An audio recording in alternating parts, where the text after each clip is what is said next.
Twitter's been fun the last couple of days, huh? So I made a video the other day about the woke Acolyte fans going after Nerdrotic, Jeremy from Geeks Gamer, and Ryan Kinnell. And a lot has happened since then. I realized there was a video that went along with the campaign from Rewriting Ripley. I had absolutely no idea this video even existed. But most interesting to me was that YouTube responded to these people, Rewriting Ripley specifically, telling them that the content that they were complaining about did not violate terms of service. Walking in the grass, it's so fine, don't need shoes in the summertime. Now what, right? Now what happens? What's their next move? Well, now they've threatened to go after YouTube advertisers. All this is happening because the Acolyte was canceled.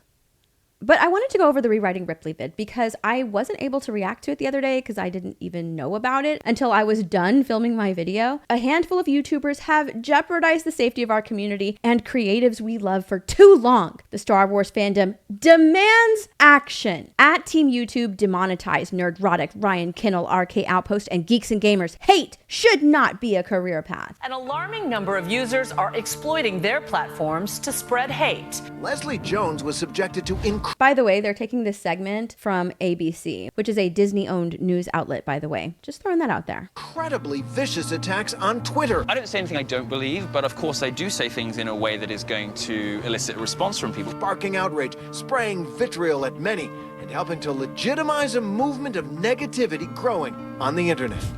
There has been a rampage of vitriol that we have faced since the show was even announced, when it was still just a concept and no one had even seen it. This is what the Acolyte... You know what this reminds me of? It reminds me of this quote that I saw from Neil Strauss. The reason facts don't change people's opinions is because most people don't use facts to form their opinion. They use their opinions and then form their facts. So they already have an opinion about Jeremy, Ryan, and Gary. Now they need to form their narrative around their opinion. That's what this reminds me of. They're not going to put the facts out there, right? The real reason that the Acolyte failed. They're not going to do that, right? The poor viewership, the poor marketing. Star Wars is very like patriarchal. Not the gay Star Wars. Not the... It's pretty gay, let's be honest. Because nerds are gay. Well, Yeah. Some nerds are very not gay and are very threatened by gay Well, that's stuff. true. But Yeah. in my world, nerds are gay. The bad acting, the poor writing, they're not going to use any of those facts. They're going to use their opinions, which is these three men are incredibly racist and that's why the Acolyte failed. So we're going to use that as the baseline of this make-believe story that we want to tell. We're going to use that opinion in order to form our facts. Acolyte exist for. It's not here for story. It's not here to build the lore. For crying out loud, look at the cast right here. They're not wrong.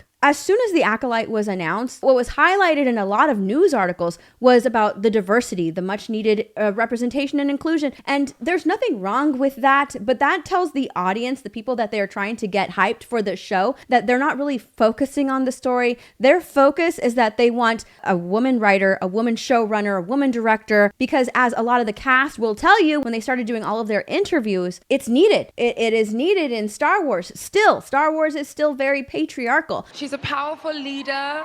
Yes. In a very woman-centered world, which I was very excited to kind of be in that, because I feel like Star Wars is very like patriarchal, so it was kind of cool to have like this sort of woman-centered figure. But I'm sorry, Disney bought Star Wars in 2012, and I mentioned in my last video that ever since then, their whole agenda was the Force is female. So you're telling me that from 2012 until now, Star Wars is still very patriarchal, that the representation is still a problem in Star Wars? You're making it seem like everything that these guys are saying are stemming from a place of malice, and it's not. A lot of the things that I've been seeing online, a lot of the discourse that I've been seeing online coming from the people that started this campaign, they're ignoring the legitimate criticism of the show, or they're just labeling all of that criticism coming from a place of malice, right? Implying that the criticisms are not legitimate because you're all secretly racist and you only hate the show because of the diversity, because the main actress is black. That's what you secretly think if you hold any negative opinions of the Acolyte. All of these criticisms that you only have them because you're racist. That argument is just lazy. There are many people in the Star Wars fandom of all races, genders, and backgrounds who didn't get on board with the agenda of the show. It's tired. We want good storytelling. And a lot of the things that I was reading in articles that's supposed to get you hype about this show is that, oh, it's going to be the first woman to create a Star Wars series, and she's going to be facing off against the toxic followers, right? Something that I read was, I love that it was led by women. It's really cool to be led by women of color, queer women. I was like, in this world, which is very white, very male, Star Wars fans want to know about the show, the story, the characters. What are you trying to sell to me? Not that we created these characters because female representation and diversity is still lacking in the Star Wars universe. To lump all of the people that didn't like the Acolyte, that didn't like the show, that were critical of the show, to lump them all together and label them as racists and just assume that they're all white and that Jeremy Ryan and Gary are like their leaders in this crusade to get the Acolyte canceled. It's very ignorant. I'm sorry. I find and hilarious. She weighs the same as a duck.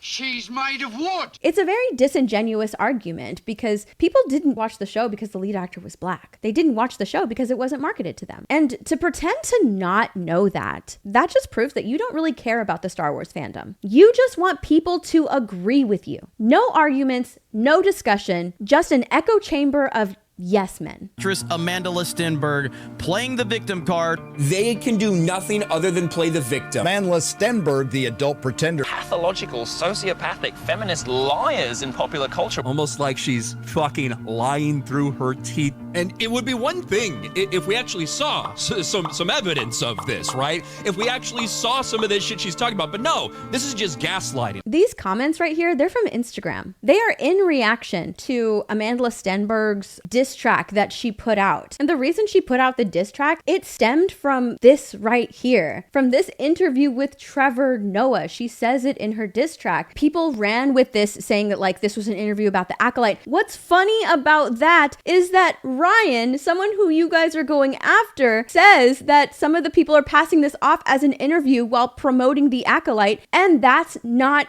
accurate. He made sure to tell people this isn't an interview of her promoting the Acolyte. But the reason people reported on this is because it is further proof of like, you know, the mindset of some of these activist actors, because they are activists. But you put out that diss track, you go on The View and laugh that I made a diss track about, you know, Star Wars fans. I dropped a diss track. That's what I heard. As one does with musical ability. And you expect people not to respond to that? The narrative that you're spinning here is that Jeremy, Ryan, and Gary made videos about this and told their audience to go and comment, right? That is like this narrative that you're making, that you're creating. And what's completely hilarious about that is that when these guys make videos, when they live stream, they actively tell their audience, don't go and harass these people. But you know what? They can't be responsible for what people are going to do. People are going to do what they want to do. The people who are voicing their opinions, whether negative or not, they're allowed to do that. And while I don't condone some of the things that they said, like garbage woke show, that's not a hateful comment. The show was garbage. But you can't hold YouTubers responsible for other people's comments, especially when they specifically tell their audience to not send hate. It's funny because a lot of the people leading the charge, they know that the comment sections can get out of hand. They've tweeted about it. Molly, one half of Star Wars Explained, was responding to a commenter who said, waking up to so many rude comments on our latest reel of a podcast clip about the Acolyte. And she responded to that. The comments section of nearly all our Acolyte posts are absolutely abysmal. It's the Wild West out there now. So they know it can get out of hand. People are going to react to something the way they want to react. You can't police the internet. You can't hold these YouTubers responsible for what other people are saying. People are voicing their opinions. It's not your right to silence them just because you don't like what they have to say. I can, however, and so can Jeremy, Ryan, and Gary, they can hold you guys who started this whole campaign personally responsible for mobilizing your fan base to participate in a targeted harassment and demonetization campaign and encouraging your followers that they are doing the right thing, to keep going at it, keep reporting them. And as Kyle Katarn puts it, based on the levels of tantrums I'm getting in the replies, the message is the right one. Keep it up. They're encouraging their followers to harass these men, to get these men demonetized. They are doing what they are accusing these men of doing. They are trying to police the fandom and throw out anybody who disagrees with them or speaks freely about a show, to the point where they plot a coordinated attack against these 3 YouTube channels because they didn't like what they had to say. Be quiet! I order you to be quiet!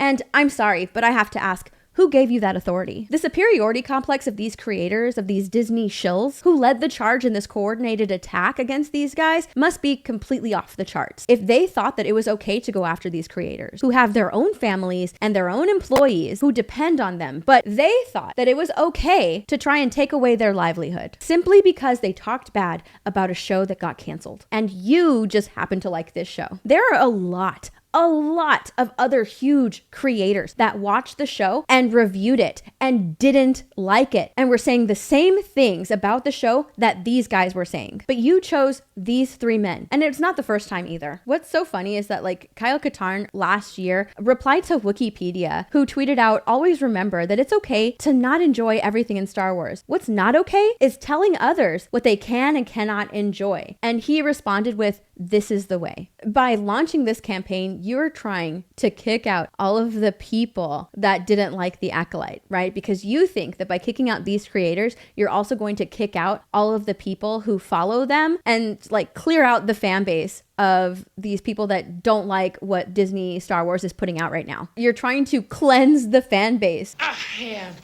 exorcised the demons.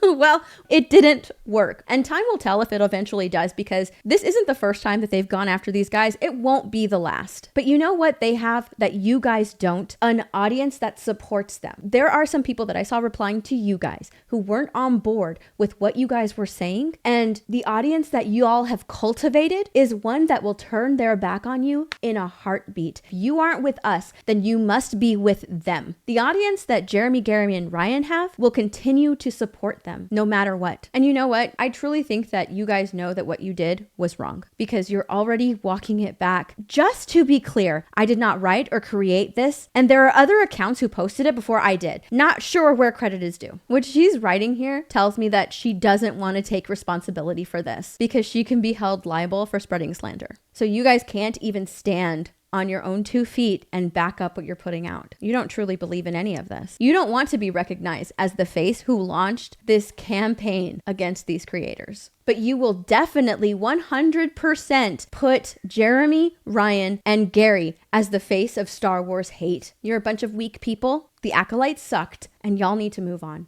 And you will, because the Skeleton Crew is the next thing that you guys are going to promote from Disney.